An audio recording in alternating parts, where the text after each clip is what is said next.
Hello friends, I'm Vitaly Portnikov. In an interview with the British tabloid The Times, the special representative of American President Donald Trump, Keith Kellogg, proposed a plan for the division of Ukraine into so-called zones of responsibility, which observers immediately dubbed the plan for the partition of Ukraine. Kellogg himself also contributed to this characterization when he suggested dividing Ukraine as it was once divided.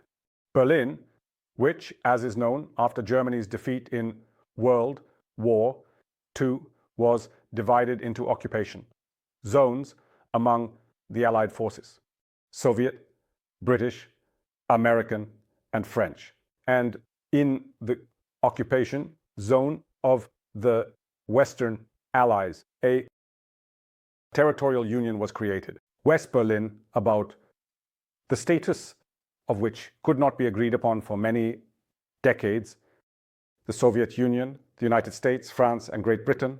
And in the Soviet occupation zone, of course, Berlin was the capital, created by the Bolsheviks of the German Democratic Republic.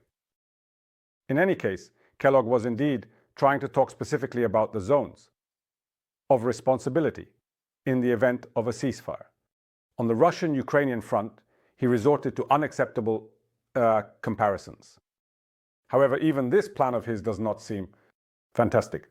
Yes, the American retired general suggests leaving Russia in control of those territories currently occupied by Putin's troops, NATO-like, on the left bank of the Dnipro. Only the armed forces of Ukraine will be located, and between the Ukrainian army and the Russian one, there will be a 30-kilometer buffer zone. And on the right bank of the Dnipro, there will be troops from Ukraine, the United Kingdom, and France.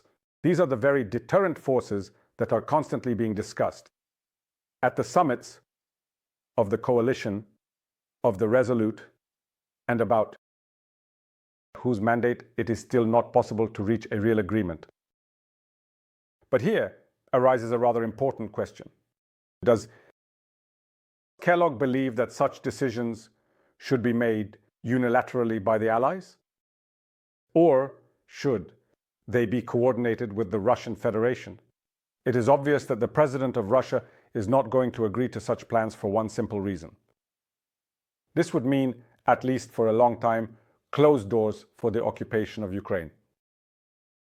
Kellogg, like other members of Trump's team, does not realize that Putin's demand for Ukraine to never be a member of NATO is not because the Russian leader fears the alliance, which, I remind you, is a defensive union, but because Putin fears that Ukraine's accession to the alliance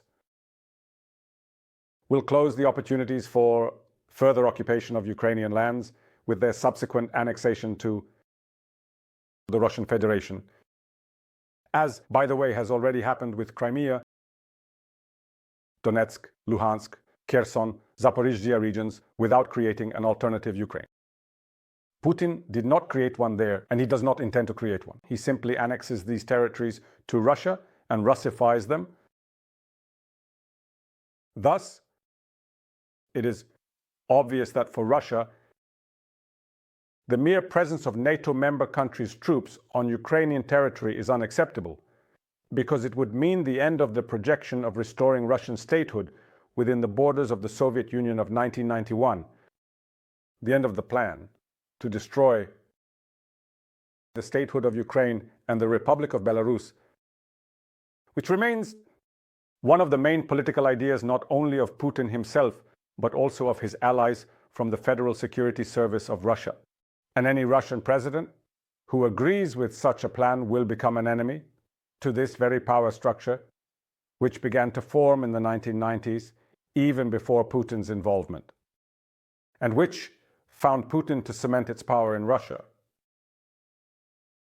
For that matter, the question arises to what extent France and the United Kingdom can agree with such a zone of responsibility on the right bank of the Dnipro, when, in this situation, there is a threat of direct confrontation of these countries' troops with the Russian army, for instance, on the territory of the Kherson region.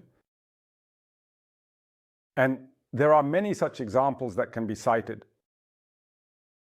The Dnipro is not such an obvious barrier, as Kit Keller mentions in these proposals.